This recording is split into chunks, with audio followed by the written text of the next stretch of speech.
कामचोर बहू। कांता बहन की 2 बहुएं थीं, बड़ी कल्पना और छोटी प्रिया। कल्पना का जैसा नाम वैसा ही काम। सारा दिन कल्पनाओं में रहती, ना कोई काम करती न कोई धाम।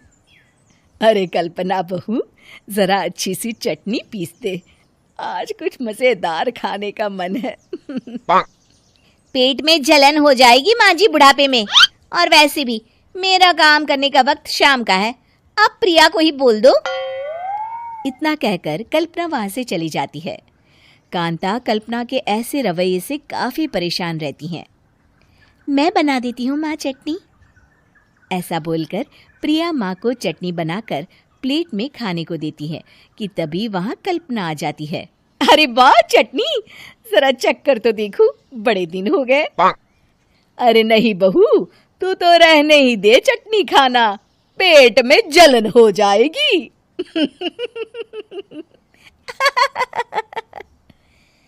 इतना कहकर कांता और प्रिया दोनों हंसने लगते हैं। कल्पना सारा दिन या तो मोबाइल में यूट्यूब देखती या फिर सोती रहती। उसका कमरा भी बिखरा और गंदा रहता।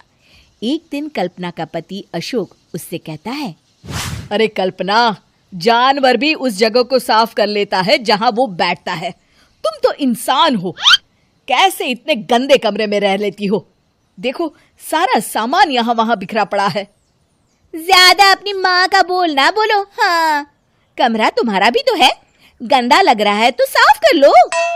पता नहीं तुम्हारे साथ मैं कैसे जिंदगी बिताऊंगा।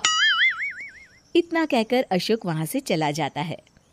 कल्पना बस खाना खाने कमरे से बाहर आती और फिर से कमरे में चली जाती। इससे कांता बहन काफी परेशान रहती।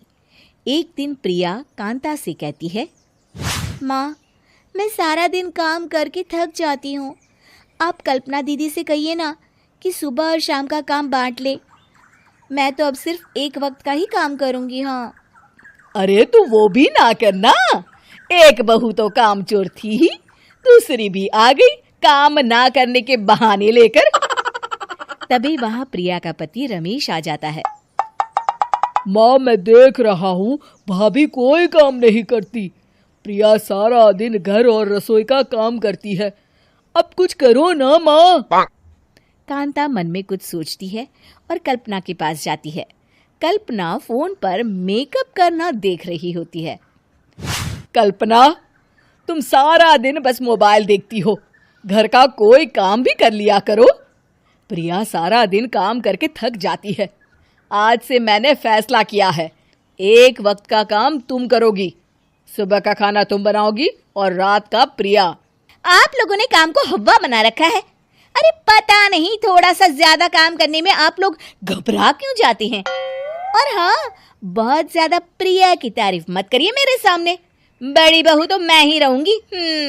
मैं कुछ नहीं जानती, कल सुबह मुझे वक्त से खाना चाहिए, रसोई में आ जाना, वरना कल से तुझे खाना नहीं मिलेगा।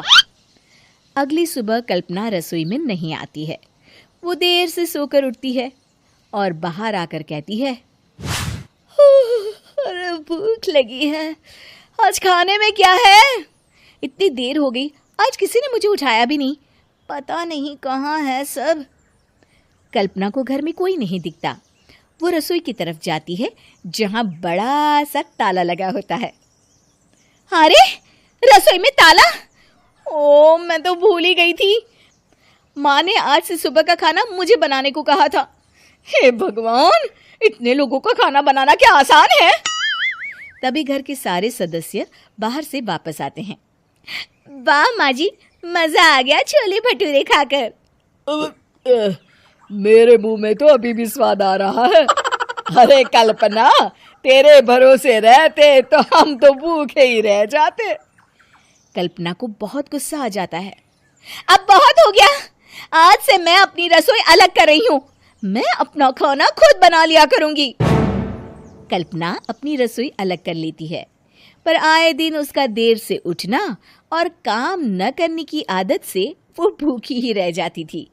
उसी के सामने घर के लोग अच्छे अच्छे पकवान खाते और कामचोर कल्पना को जैसे तैसे ही खाना बनाकर खाना पड़ता।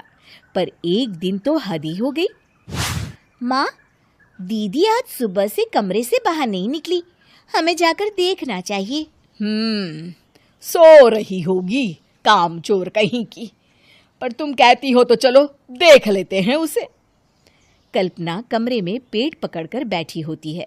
हाय मेरा दर्द, पेट दर्द के मारे मर रही हूं मैं।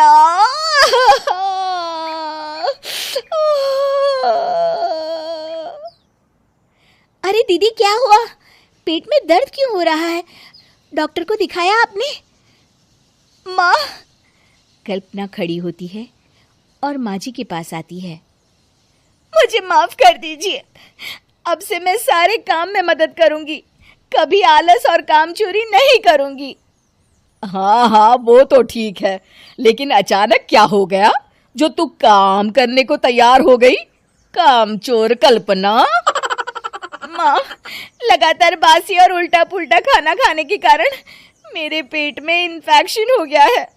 काम न करना पड़े इसलिए मैं 2 दिन का खाना एक दिन ही बना लेती थी। बासी और खराब खाना खाने के कारण लेने के देने पड़ गए। पेट में दर्द हो रहा है। चलो अच्छा हुआ, देर आए दुरुस्त आए।